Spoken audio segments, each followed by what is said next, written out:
I want to have a conversation with you guys about the Tecno Phantom V Fold. This has been my daily driver phone for about the last month, and I have a few thoughts and opinions about this phone. First off, this is easily one of the better Android phones I have ever used, and that's coming from me who used the S23 Ultra. Also, this doesn't feel like a Tecno phone, and I don't mean that in a bad way. I mean, for the first time, I actually used a Tecno phone and I didn't need to delete anything before I started enjoying my phone. The software experience was insane. The battery life was actually impressive for a foldable, and I actually found myself, the iPhone fanboy, dumping my iPhone multiple times and stepping out with this phone. In this video, I'm going to tell you all about it. First off, the unboxing experience. I actually just got the phone. I got a 45-watt charge brick and charge cable, and a bunch of other accessories like the SIM ejector tool, a 13-month warranty, and some other things that we don't really care about. Oh, and we also got a case, which I'm going to talk about much later in the video. Let's jump straight to the design and build quality of this phone. First off, doesn't this look insane? I mean, it looks like something straight out of a futuristic movie. And one of the things that I appreciate the most about the Phantom V Fold is that, unlike most other really popular foldables, the actual outer screen of the phone can be used as your phone. You don't really need to unfold it before you actually get a smartphone experience. The front screen is not too teeny, it's not too slim, it's not too inconvenient to use. You can actually enjoy using this as is. So half the time, if you need to do something quickly, you're not going to feel weird if you decide not to unfold your phone and just use it as a regular smartphone. But of course, the beauty of a foldable phone is when you actually unfold it. That's when you actually get this gorgeous screen. It's a 7.85-inch screen with a resolution of about 2000 by 2296, which is actually really good for this kind of size. It's LTPO AMOLED and it's got 120Hz refresh rate, which again is very evident in the quality of the screen when you actually start using the phone. When it's actually folded though, it's a 6.42-inch screen that actually has a 1080p by 2550 pixel with about a 431 pixel per inch density, which again is quite impressive for that outer screen. Another thing that I like about the design is the back of the phone. It actually feels really nice to the touch. I like the Swedish leatherish feel. I'm not sure what to call this material, but it's really nice. And I also like the design of the camera bump. It's given quite impressive. Now, of course, I'm not going to use the phone like this because the kickstand that was added to the phone actually improves the design of the phone quite a bit. And I'm going to show you that in a moment. You see, one of the things that might be considered flaws for the Tecno Phantom V Fold is the fact that it doesn't actually fold in angles. You actually can only use it completely closed or completely open. But to be honest, for the most part, this is how we would be using our phones anyways, right? Except if you have the case on, you actually have a neat trick where you can use the kickstand on the case to use the phone in like clamshell mode like this, and then you can use it like a laptop in case you're trying to like watch movies or TV series or something on Netflix while you're out having fun or something. I don't know. It's not supposed to work, but it kind of works. So that gives you like an extra angle that you can use the phone folded or unfolded. I also like the fact that this actually completely closes up, so there is no gap between the screen when the phone is folded, so that kind of gives me a sense of more durability because you're not going to have dust and particles constantly going in between your phone or into your phone, right? Speaking about the software that comes with this phone, it's got the iOS Fold. This is the first iteration of a Tecno software that I actually got and I was really impressed with. Like I said at the beginning of this video, this was the first time I got a Tecno phone and I did not have to delete anything before I could start using my phone.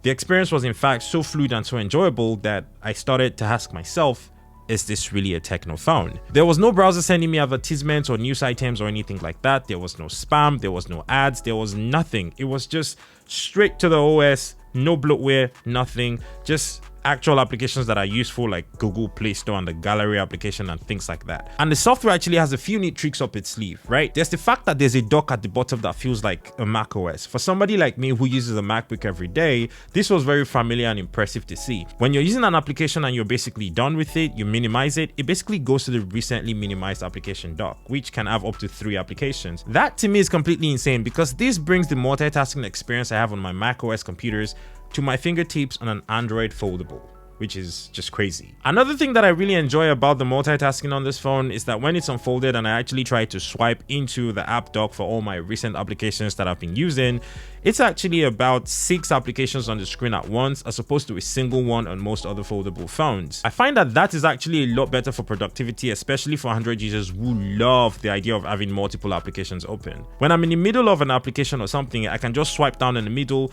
and immediately activate multi-screen. So I'd have a screen on the left and I can do something completely different on the right. In the same vein, if I tap the 3 dots in the middle of the screen at the top, I can actually decide if I want the second item I'm opening to open up in a second screen straight up, or if I want it as a pop-up, which I can also resize completely and move around on the screen depending on what I'm doing. Unfolding it and using something like your Instagram timeline is not inconvenient at all. It's actually quite impressive, which is crazy because even my iPad doesn't have an Instagram application till date, but this one has like what I would have thought the iPad application for Instagram would look like. iOS Fold is basically what we've been asking Tecno to make all of their iOS software look like, act like, behave like. But to be honest, I'm not sure we're going to get that on all their other phones. But at least the fact that they did this is a step in the right direction, and I'm actually quite impressed that they were able to actually do this at all. So moving on to the specs, processor, and performance of this phone. Every iteration of the Tecno Phantom V Fold has 12GB of RAM. It also comes with the flagship MediaTek Dimensity 9000 Plus chipset, which is very impressive. This is basically flagship chipset that you can expect from some of the best phones in the world, and it actually lives up to the experience because for tasking games like Genshin Impact, CODM at high graphics, this phone does not lag and it doesn't give you any problems. And the fact that it's actually unfoldable to have this huge screen resolution when playing games like CODM makes it a complete cheat code because you can see more, you can feel more, and you can actually enjoy the gaming experience so much better. I could go on, but there's never been a second where this phone lagged, even when I had 3 applications open at the same time concurrently, simultaneously, and you can use and switch between them without any issues. No lags, no issues, no delays, no nothing. Flagship behavior from a flagship phone. Now this phone has dual speakers, which are bottom firing and top firing. It actually does sound like something that I'll be willing to use on a daily basis, and I do use it on a daily basis, which is just dope, I think, right? Now, like I said, the base model has 12GB of RAM and 256GB of internal storage, and it's supposed to be around $1,000, while there's a version that actually has 512GB of RAM.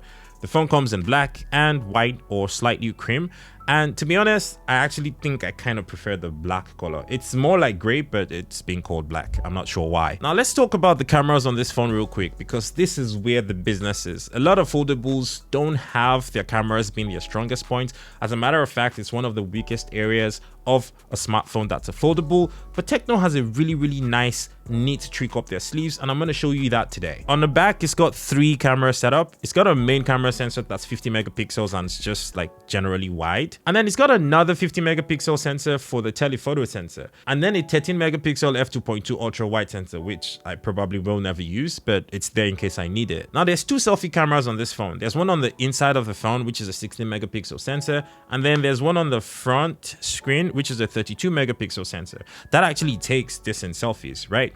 But you're never going to actually ever need to use that for your selfies, because Tecno actually has a really neat implementation for the selfie camera, where you can actually use the main sensor on the back as your selfie cameras, and then the front screen is going to come on, and then you can use that to see the selfies that you take and the quality of the photos or videos. Imagine taking a full 50 megapixel main sensor selfie. That's actually quite impressive. Now the camera on this phone can shoot 4K video up to 30 frames per second, which is quite impressive. Now for the battery life, this has a 5000 mAh battery, which is, I believe, the largest in any foldable out right now, which might explain why this phone actually gets about 7 hours of screen on time even when I'm using it throughout the day. My day usually goes something like this. I wake up in the morning, I grab my phone. If I have to leave the house, I leave, and then I don't come back until like later in the afternoon or evening.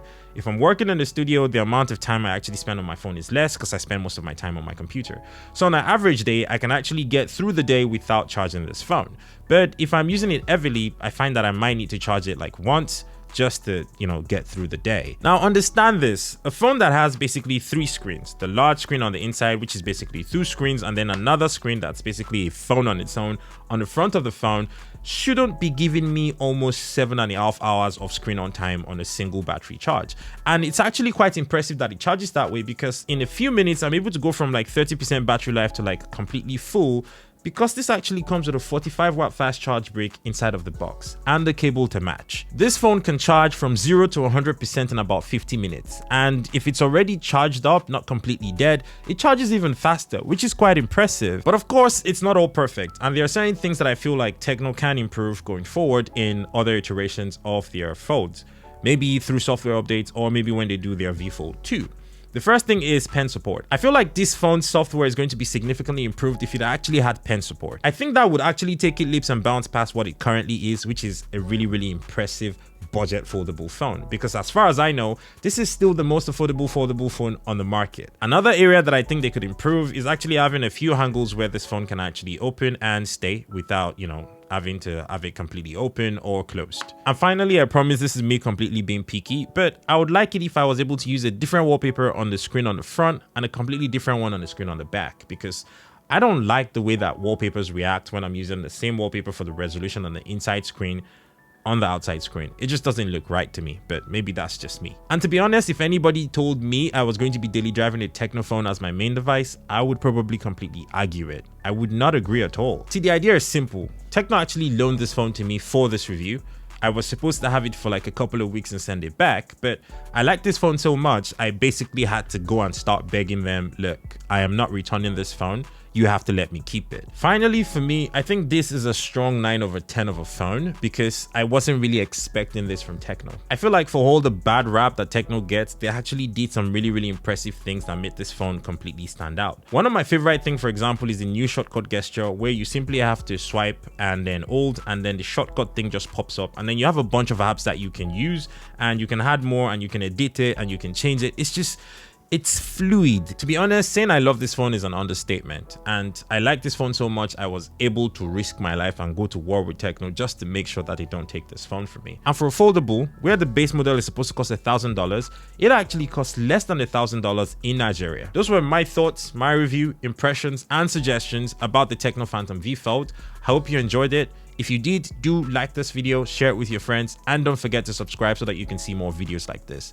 Thank you so much for watching, and I guess I will see you on another video that was shot by Kagan. Peace.